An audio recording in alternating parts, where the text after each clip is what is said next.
Hello everyone. In the last class, we have discussed about some of the patterns of square numbers. In today's class, we'll be discussing how to find out the square of a number.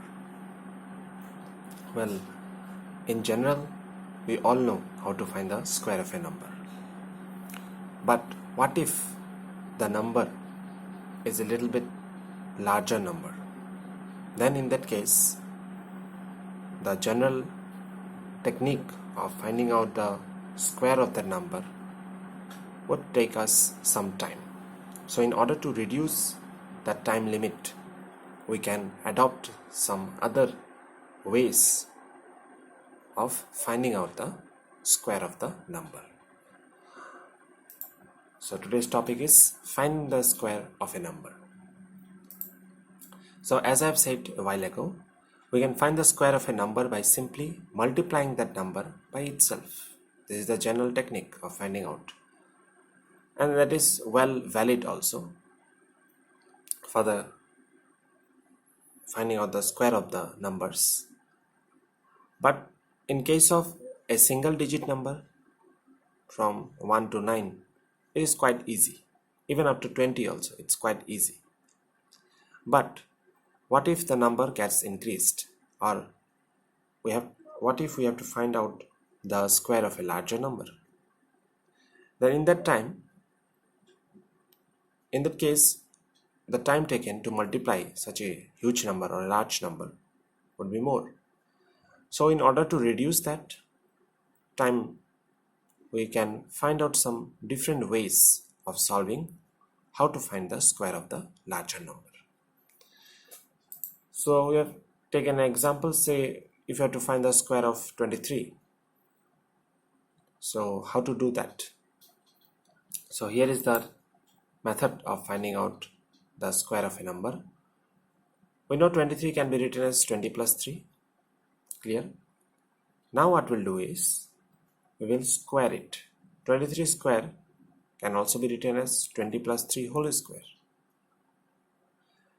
So here, as you can see, this 20 has been multiplied with this whole thing inside the bracket once, and then again this 3 has been multiplied with the whole thing inside the bracket. Clear? So this will give us 20 into 20, 20 square, then 20 plus 3, it will not be plus, 20 into 3, plus will be in front of it, then plus 3 into 20 plus 3 square. So 20 square we already know it's 400, then this is 60, 60 and 9, so we get 529. Now you might be thinking that, as we have already told a while ago, that it will take less time, but you might think that this would take a longer time. No, because the time that has been taken is mainly in case of the calculation. So here the calculation is quite simpler than earlier case. If 23 into 23 you have to do, you have to calculate it, right? But here the calculation can be done verbally. So for finding out the square of a number, we have adopted this technique of finding out, because here the calculation comes verbally without much complications. So here we can multiply it just within a few moments. But if you have to do 23 into 23, we have to calculate it very minutely. Even though the steps seems larger, but the calculation is much simpler than the earlier case. Clear? Now moving on to the next topic of the day, Pythagorean triplets. So what are Pythagorean triplets? So the name itself gives some idea. It is related to some Pythagorean theorem, and triplet, as we know, something which is related to 3. So there are 3 things. So let us first look at the definition.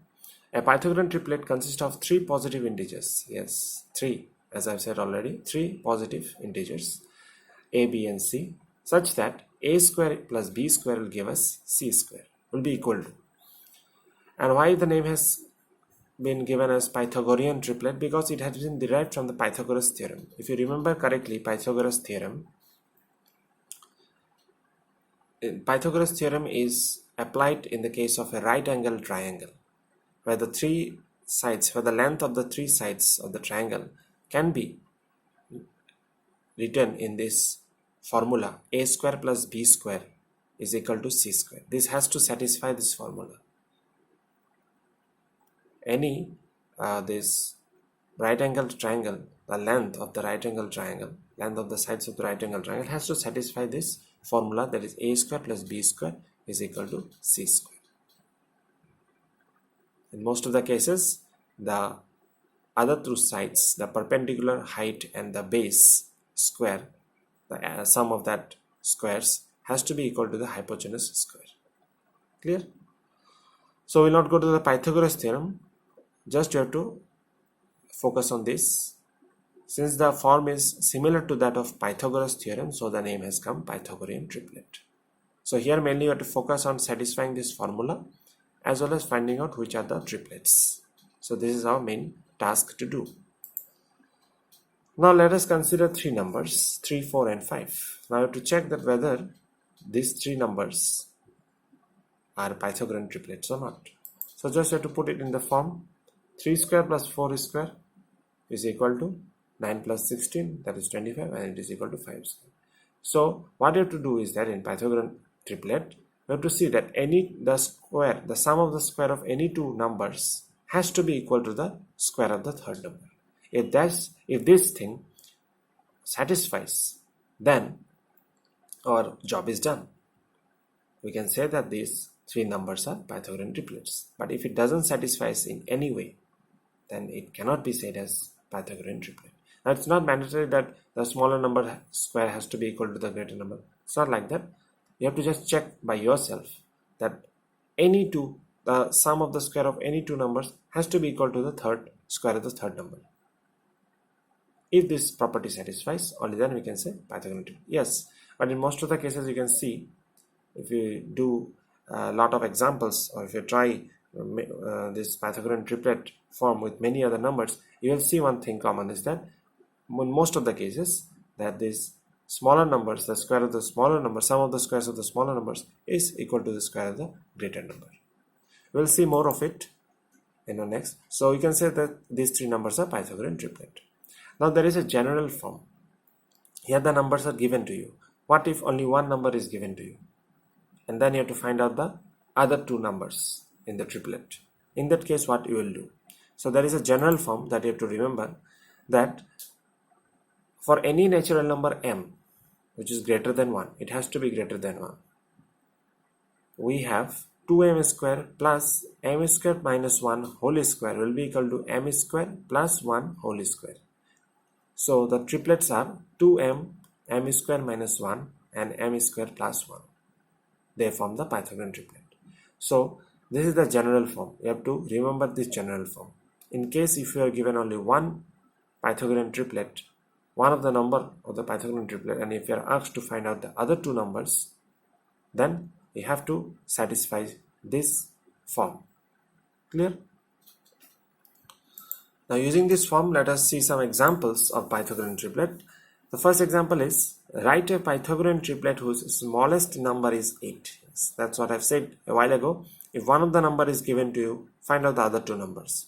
Now here you have to use that form, the general form. So let me explain step by step.